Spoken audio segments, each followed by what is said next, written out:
Tonight on The Best Times, we profile Forever Young, an organization that takes World War II veterans back to their battlefields. We discuss the impact of the squeeze between boomerang kids and the sandwich generation. And we'll tell you how to recognize the warning signs of strokes.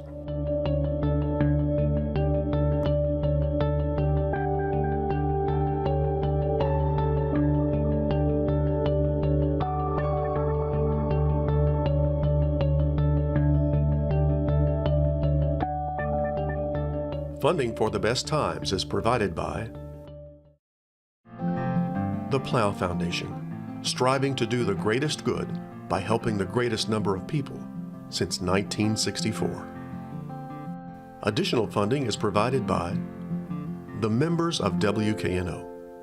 Thank you.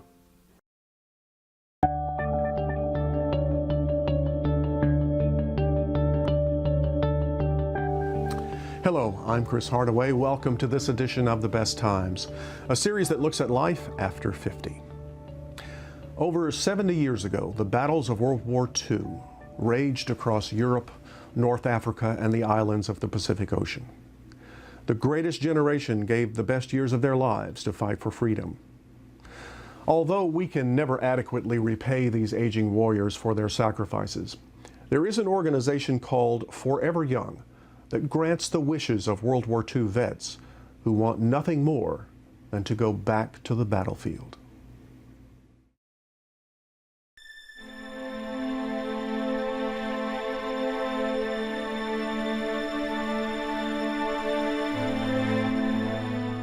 "71 years ago, this was Earl Williams' view of Utah Beach.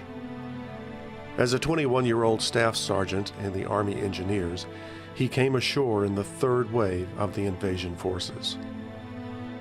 And I'm glad I didn't land first, because there was a lot of people got hurt that morning. It was just a different world. There was nothing that you would do, even think about doing in civilian life. I'm 92 years old, or 93 in a couple of months. And I lived most of my life in 3 weeks right there, the last 3 weeks in June of 1944. Today, the view from Utah Beach is very different. And it is precisely that difference, the stark reality of the past, contrasted with the peaceful serenity of the present, that draws these veterans to return to the battlefield. Diane Height is the founder of Forever Young, a nonprofit organization that began with the mission of fulfilling the wishes of senior citizens. We started doing wishes for World War II veterans because they were seniors, and we just saw miracles taking place in their lives. And I realized then that these men had gone to war, they came back, made America great, and they have never asked for anything. And so I thought, I can make a difference in their lives. So we changed our mission from senior citizens to senior veterans. Forever Young focuses primarily on World War II veterans because time is running out for them. Today, Forever Young raises funds to take veterans back to their battlefields.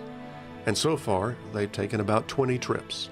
We have been to Normandy 4 times. We've been to Belgium, where the Battle of the Bulge took place, 3 times. And we've been to Pearl Harbor twice. And we've sent an Iwo Jima Marine back for the 70th anniversary. W.T. Hardwick hit Utah Beach as a private in the 4th Division. He fought his way inland, but on the 5th day, he was captured in the Normandy hedgerows. He spent the remaining months of the war as a POW, being force-marched across France to Frankfurt, Germany. For 40 years, he never spoke about the war. Didn't say a word to anybody about what I'd went through. My parents never did know what I'd went through as a POW. Even after 70 years, these veterans suffer from nightmares and the post-traumatic stress of combat. The last one I had, It's just unbelievable how, I mean, the guys are talking and everything, you know, it was just like you was there. And when I woke up, and I kind of laughed at myself, you know, and how long it'd been since I'd had one of them. But I never did go back to sleep at night. I couldn't get that off my mind. Having witnessed the horror of war, suffered through nightmares, and never spoken about it to those closest to them for 40, 50, 60 years, why then do these vets choose to go back to their battlefields? I always said that I'd never go back there. And I don't know, my wife passed away 5 years ago, and I've got one daughter.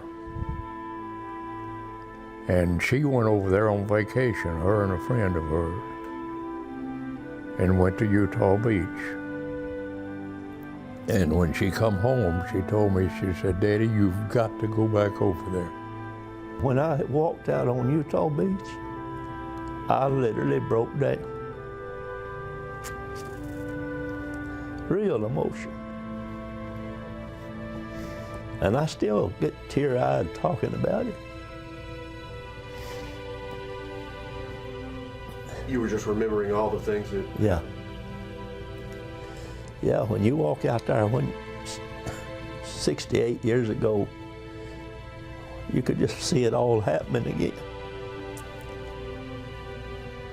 I was afraid of how I would act, you know, emotionally, because I can get to thinking about it and talking about it and almost tune up, even now, and that's as long as it's been.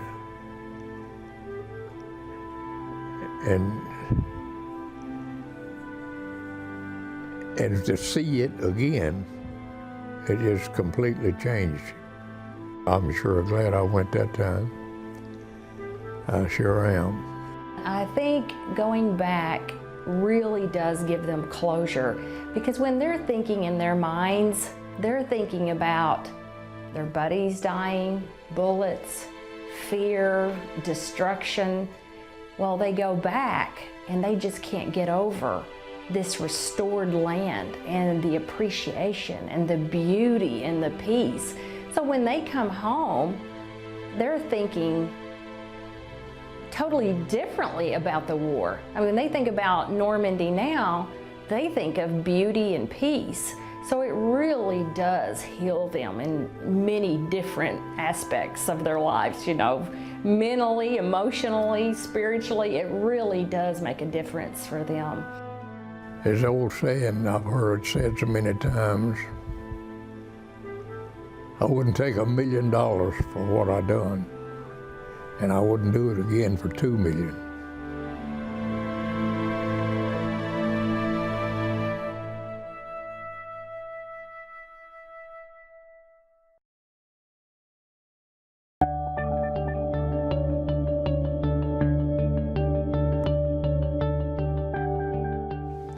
Millions of boomers are finding themselves squeezed between caring for aging parents and continuing to support their adult children who've moved back home. They are the sandwich generation. In 2012, a Pew Research Foundation survey revealed that 36% of 18 to 31-year-olds were living at home.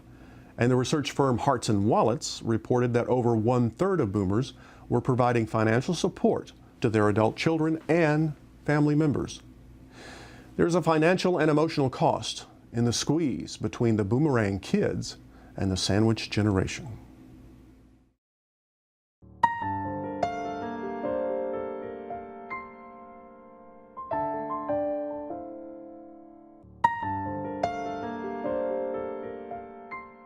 Let's begin by talking about this generation that's squeezed, mostly boomers, I guess, squeezed between the aging parents and the boomerang kids, the millennials that have come home.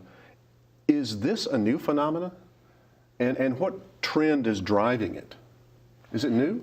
It's not necessarily a new phenomena. I think it's been around for a bit of time, but I think what's driving it now is that the younger generation isn't necessarily leaving as soon as we might expect them to. So they're staying around a lot longer. So you have people, parents in that middle generation being squeezed far longer than they expected to because of those boomerang children. As parents, we're probably wondering, I think you're right in that assessment, but we're probably wondering, why are our kids hanging around? What are your thoughts on that? Well, part of it's economic driven. The economy is more competitive for new jobs. Older workers are working much longer and not opening up spots for new, recently minted graduates to get those jobs.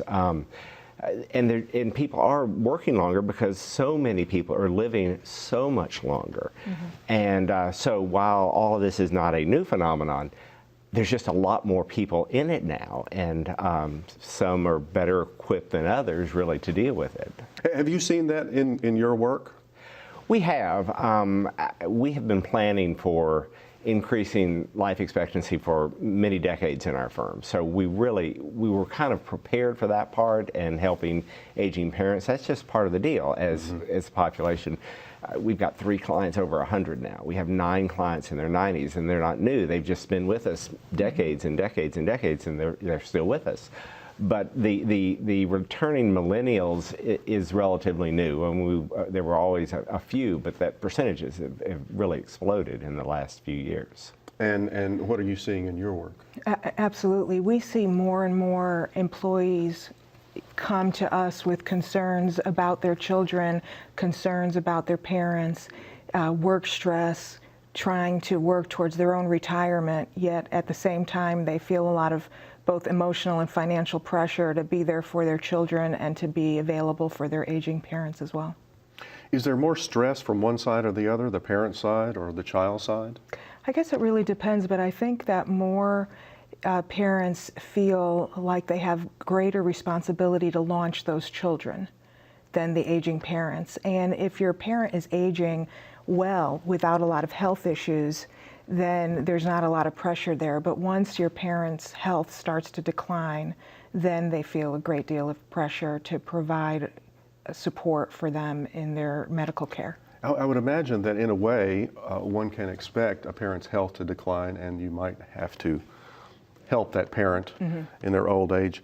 Not so necessarily with your children. You do expect them, they get to a certain point in their lives when they're young adults, and they're gone. They're supposed to be gone, right? Right. And they don't go.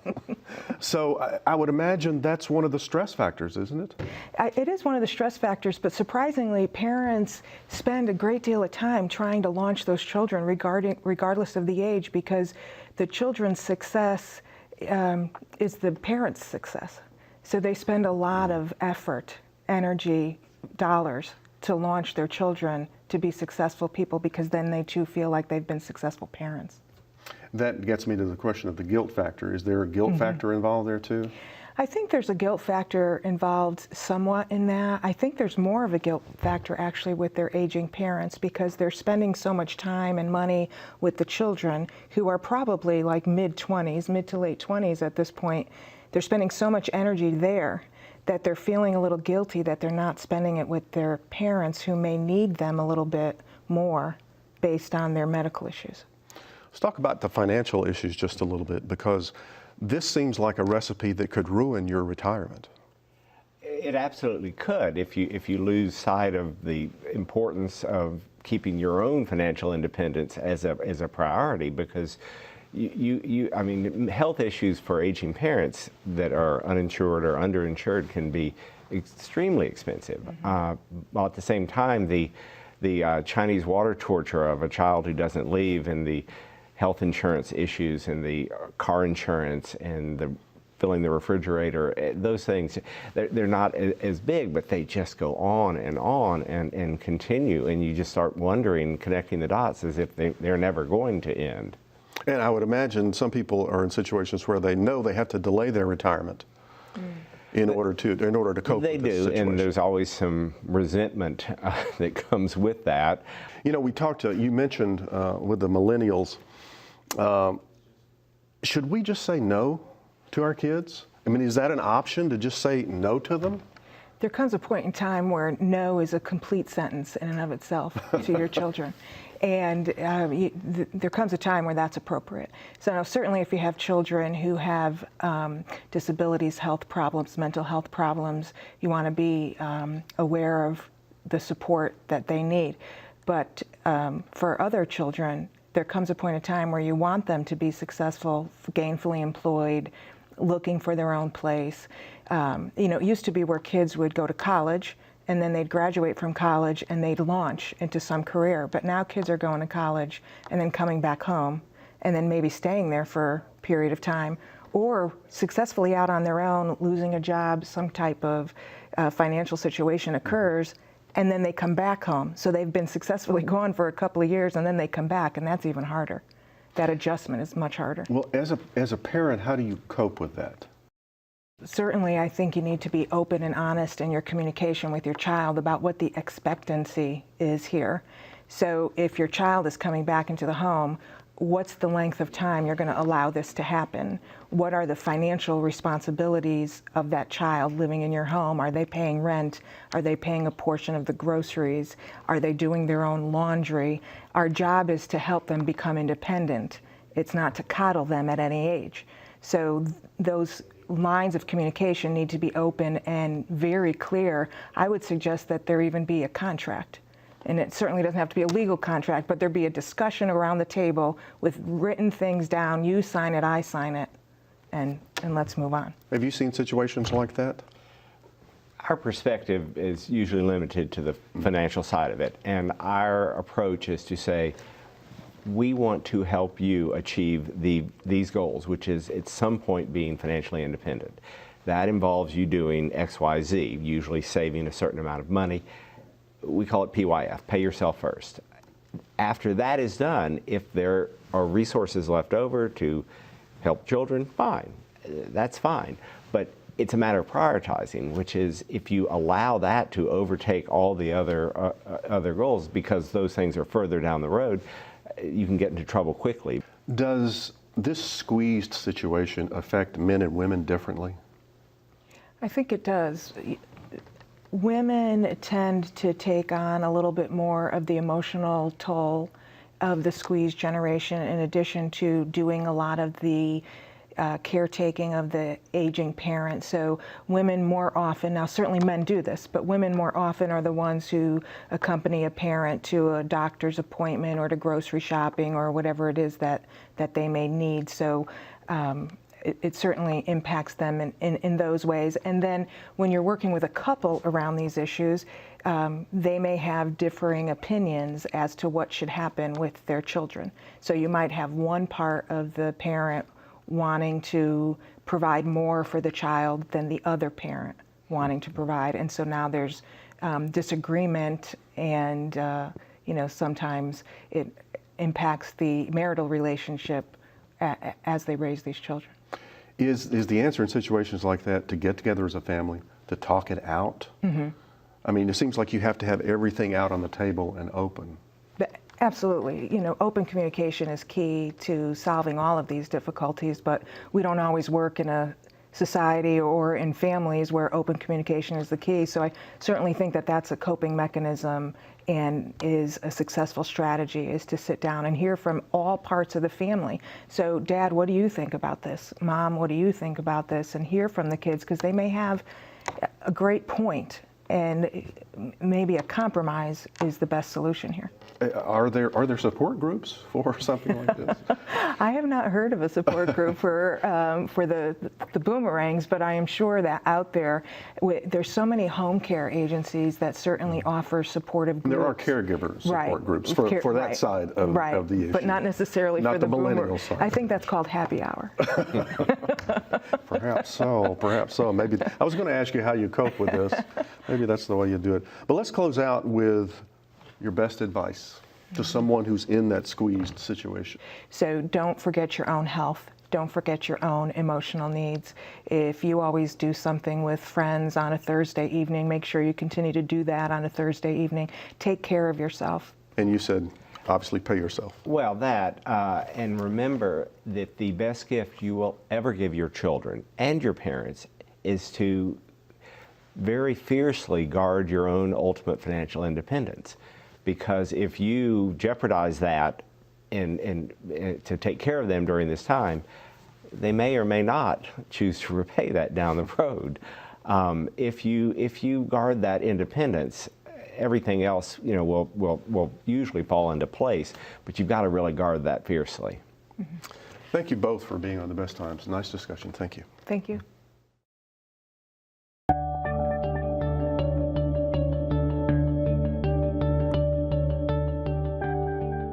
Almost 800,000 Americans will suffer a stroke this year. It's the number 5 cause of death in this country. And yet, more than a third of Americans can't identify even one of the warning signs of stroke. Can you? Knowing more about strokes can save lives. Maybe yours.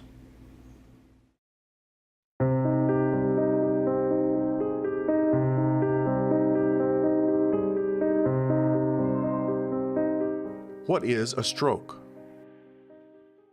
Well, stroke is a very common and devastating condition. It's the #1 leading cause of permanent disability in adults in the United States and worldwide.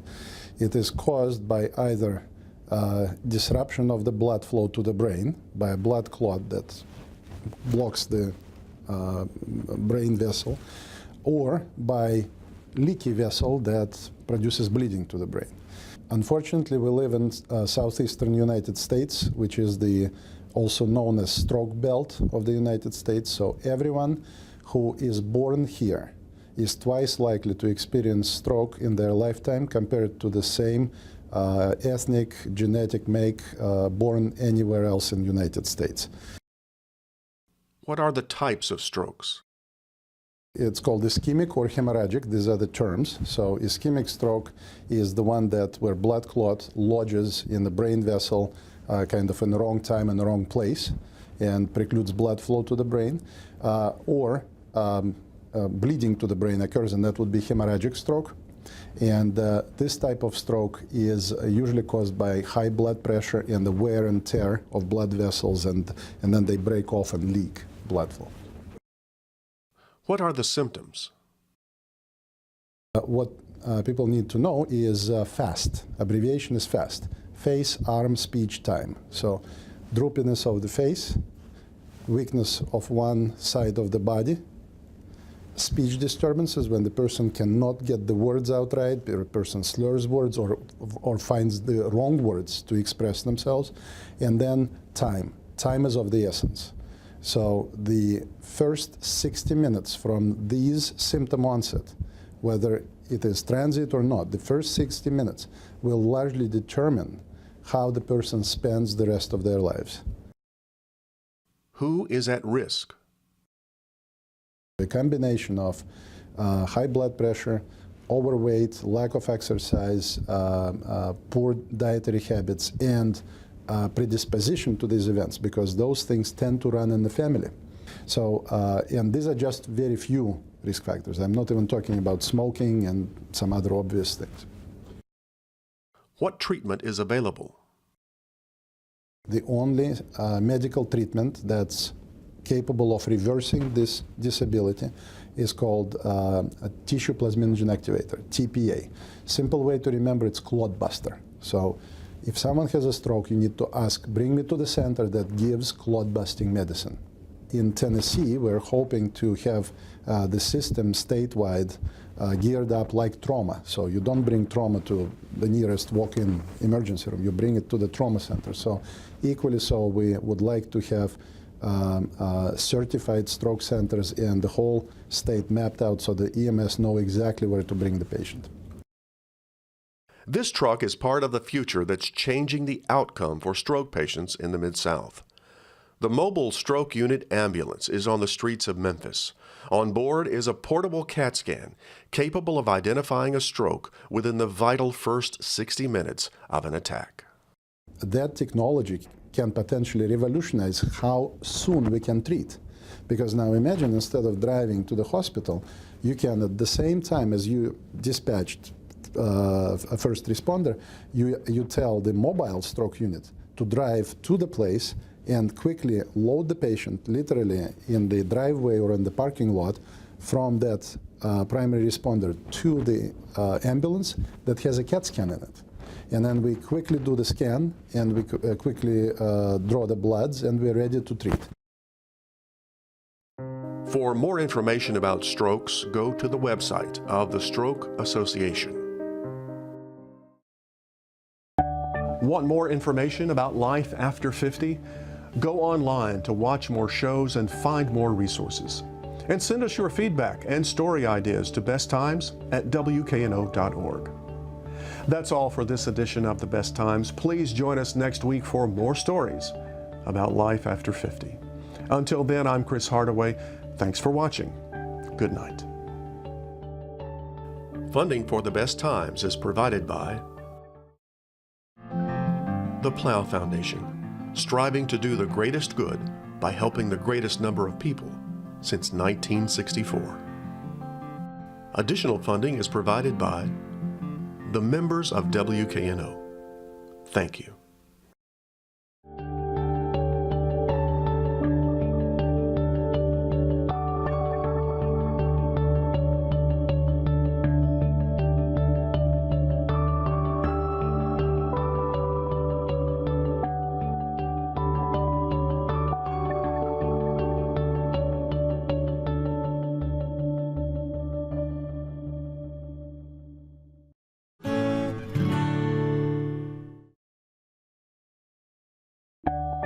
Tonight on The Best Times, we profile Forever Young, an organization that takes World War II veterans back to their battlefields. We discuss the impact of the squeeze between boomerang kids and the sandwich generation, and we'll tell you how to recognize the warning signs of strokes.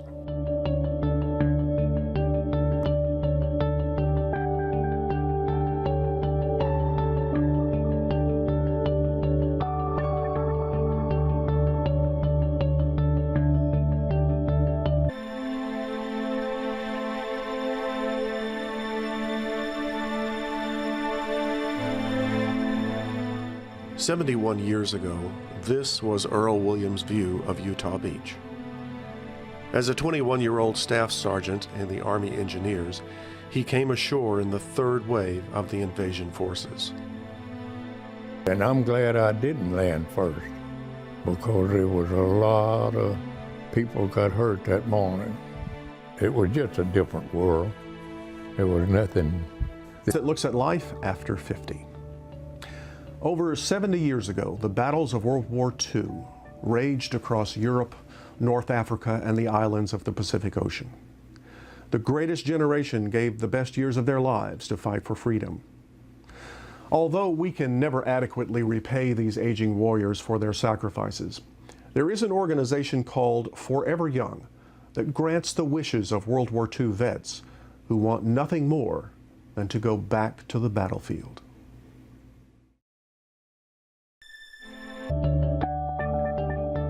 Funding for The Best Times is provided by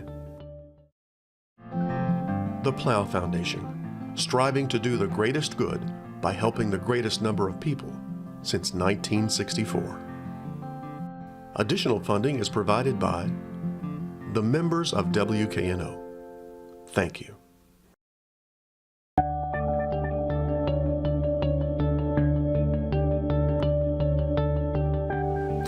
Hello, I'm Chris Hardaway. Welcome to this edition of The Best Times, a series That you would do, even think about doing in civilian life.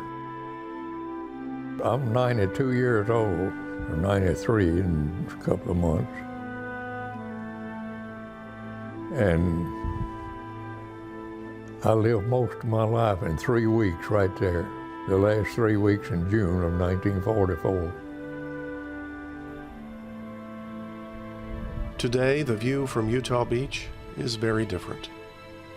And it is precisely that difference, the stark reality